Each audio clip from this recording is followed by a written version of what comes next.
Hi again, Mark here from Talkingbass.net. Today I'm going to work through a super famous line that every bass player should know.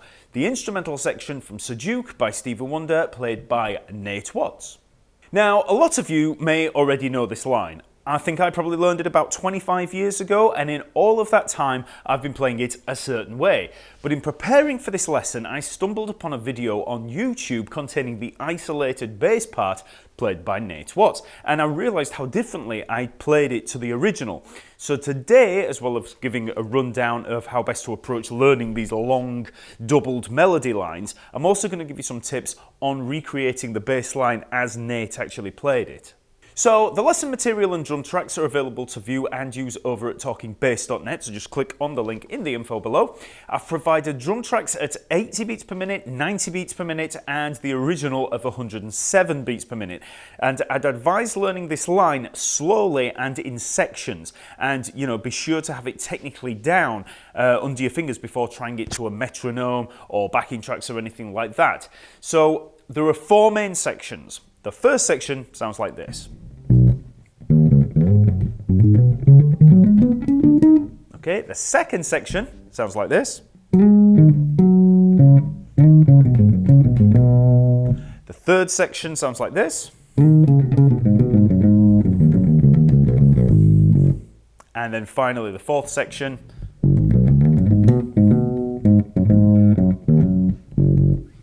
So let's work through the first section notes. So the tune's in B major and we have a lot of B major pentatonic in there.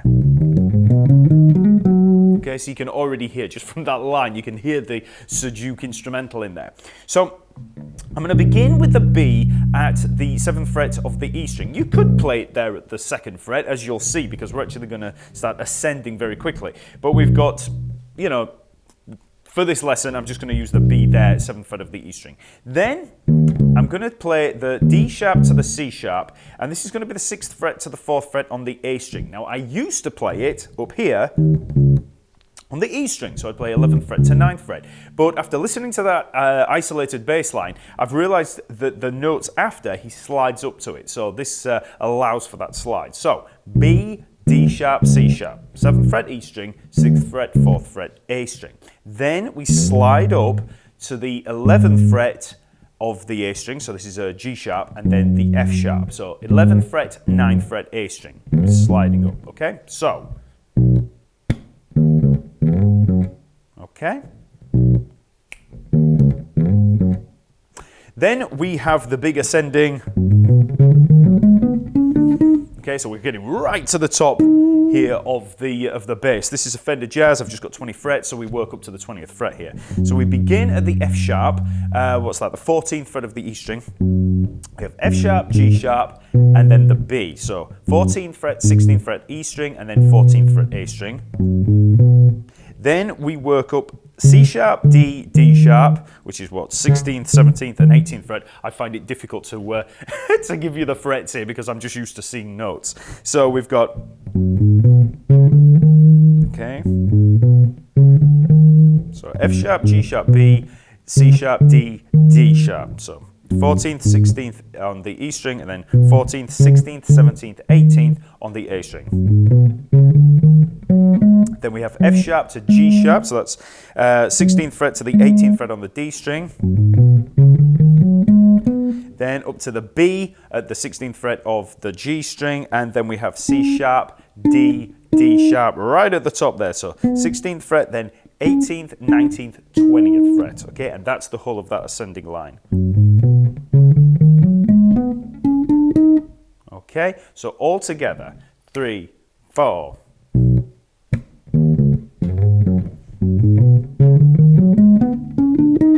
Okay, so when I first learned to play this, I actually played it more like this. So I actually put in a B that, you know, extra notes there and little ghost notes like, but in fact they're not in there. We just have. Okay, so that's the line. Now, one of the main differences between the original and how I've always played it is the feel. I've always played it more straight, so that would sound like this.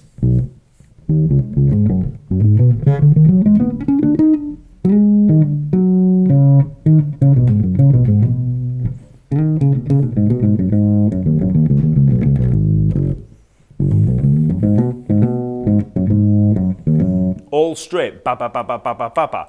When in fact, on the original, when you listen to the isolated bass track, you can hear he's really bouncing. He's actually using a lot more swing. So on lines like that, you know, ba ba ba ba ba ba ba ba.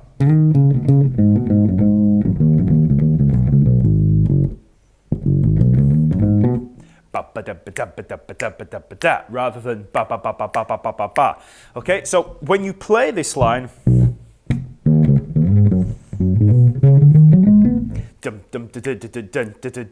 as opposed to which is how I used to play it. So bear that in mind for the whole line. You gotta really get those little swing notes in there. It's swung 16th notes. So if I played it slowly, as opposed to straight. Okay, so it's not even a subtle difference, it's a pretty big difference. And if you listen to the original, if you try playing along with it, you'll really feel it in there when you play along. Like I used to play along with it and I think there is actually something different here, but I'd learned it that way and, you know, it was good enough for gigs and stuff.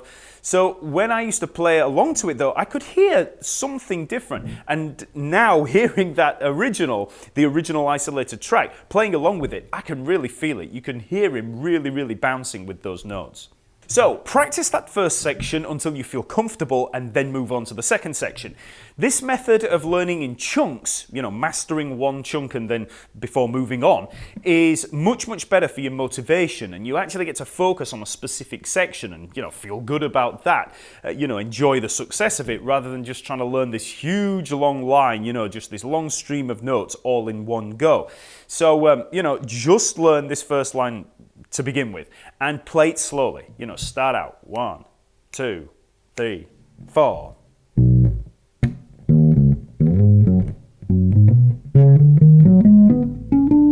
You know, just play it really, really slowly until it's under your fingers with good technique and time. Now let's look at the notes of the second section. So we begin on a G sharp, 13th fret of the G string, and we slide into it from the 11th fret. Then we drop down to the D sharp at the 13th fret of the D string, so. And that's a short note, so. Then we jump up to the F sharp at the 11th fret of the G string.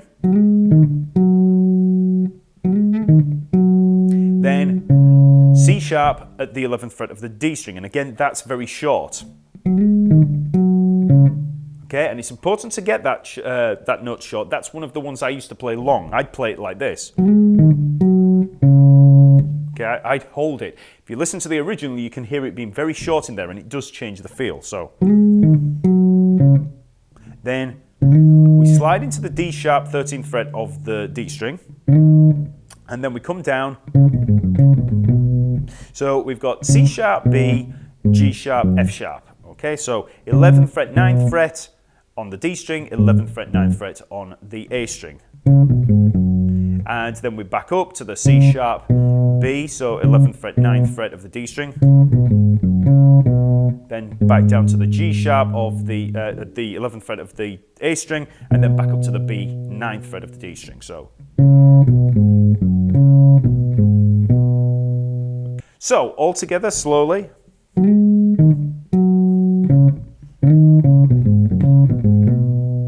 Okay, like I said, take it as slow as you have to.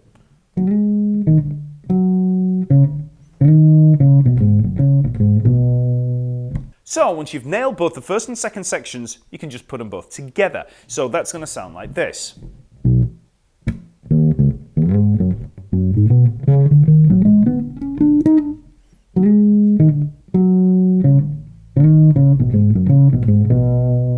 Okay, so that's both of those sections together. Like I say, nail both of them first in isolation and then add them together. Start out slowly and build it all back up. Now for the third section, which sounds like this.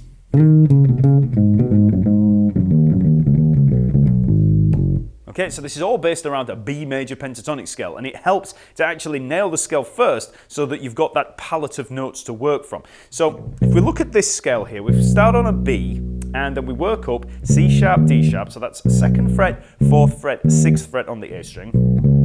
Then we've got the F sharp and the G sharp, so 4th fret and 6th fret on the D string. Then we have B, C sharp, D sharp, 4th fret, 6th fret, 8th fret on the G string. Okay, so that's all of the notes that we need of the B major pentatonic there. Just work up and down that, and then we can add the G sharp and the F sharp down there at the E string. So we've got the 4th fret and the 2nd fret E string. So okay, just work around that, just play up and down it in any way that you want, just to familiarize yourself with the notes in there. Because once you have that palette down, learning the way that the line works through it will seem a lot easier. So we begin the line on a D sharp, 8th fret of the G string, and we slide in from the 6th fret. So, and then we come down. Okay, so we'll look at that part of the line first.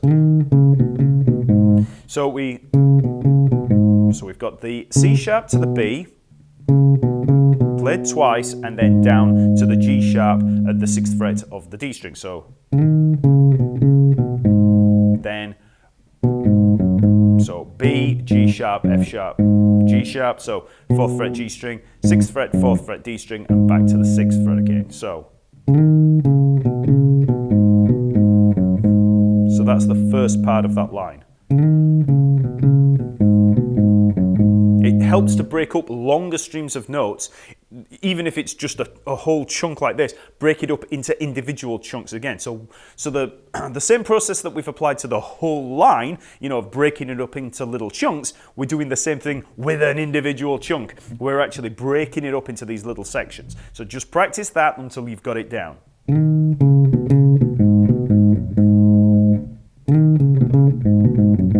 Don't worry about adding those next notes. You know, wait till you've nailed that. If you've not got that down first, don't add any more.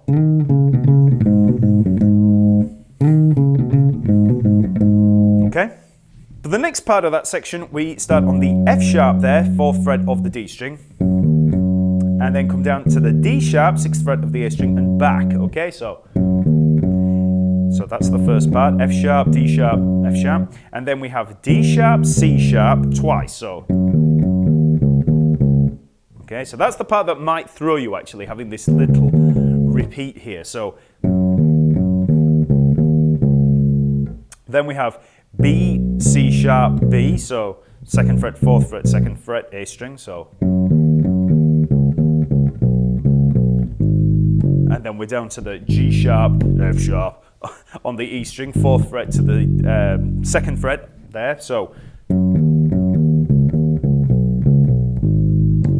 And that's the end of that section. So, start out.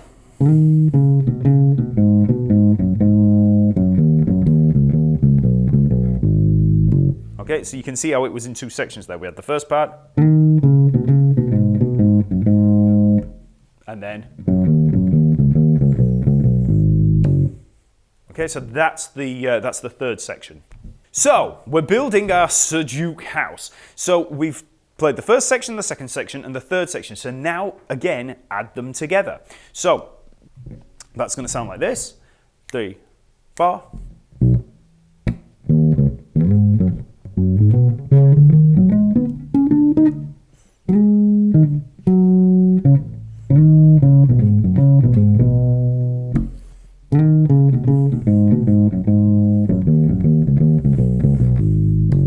Okay, so that's the whole thing so far.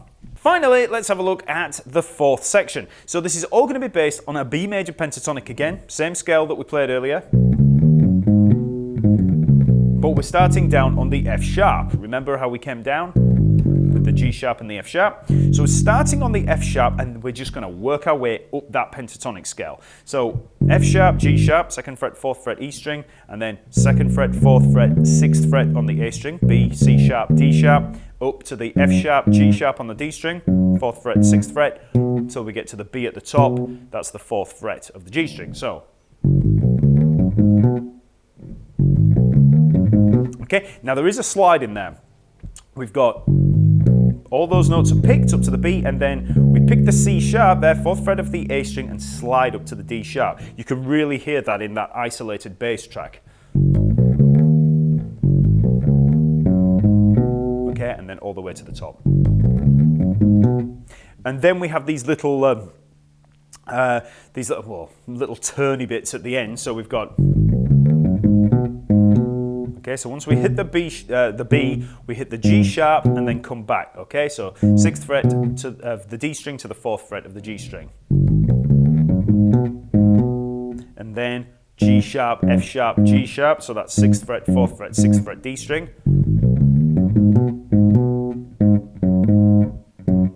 Then we have F sharp, D sharp, F sharp. So that's 4th fret, 4th fret, D string, 6th fret, A string, 4th fret, D string.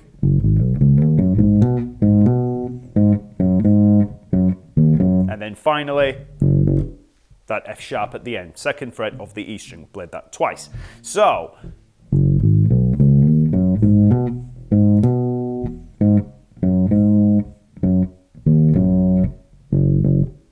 and that's the whole thing. So that's all of the 4th section. So again, play that really, really slow, concentrate on getting good technique and time, and then you can add it to the rest of the line. So we begin again at the B there, 2, 3, 4.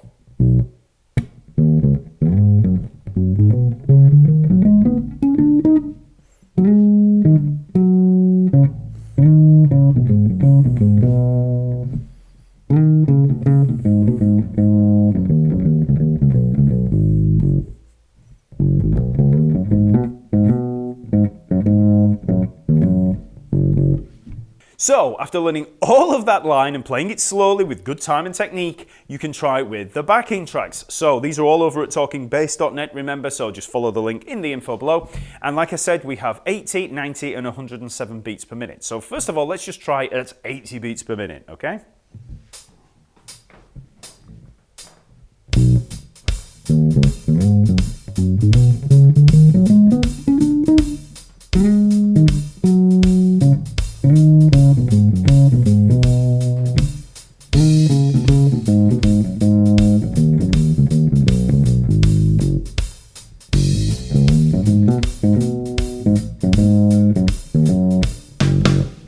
Now let's get a bit quicker. Let's try 90 beats per minute.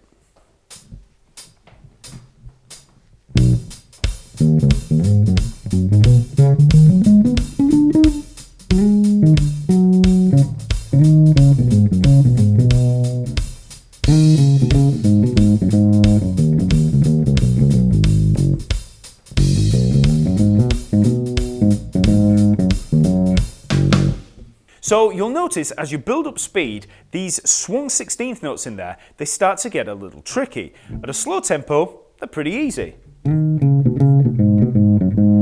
Dum da dum da dum da dum dum. But as you build up speed, they start to get pretty hard.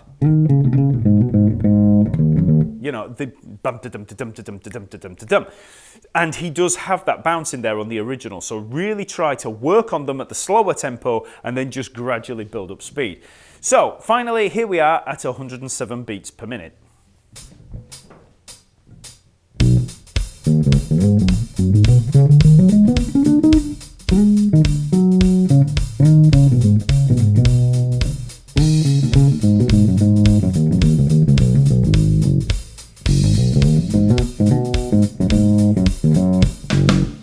So that's Sir Duke. Remember to like this video if it's helped and subscribe to the channel and hit that notification bell to be informed of new releases. Also get on over to talkingbass.net where you can find the backing tracks and the tab. And while you're there, check out all the mini courses that we have over there on all aspects of bass playing. Everything from beginner bass all the way through to sight reading, ear training, slapping, setups, and much, much more. So check it out, and I'll see you next week.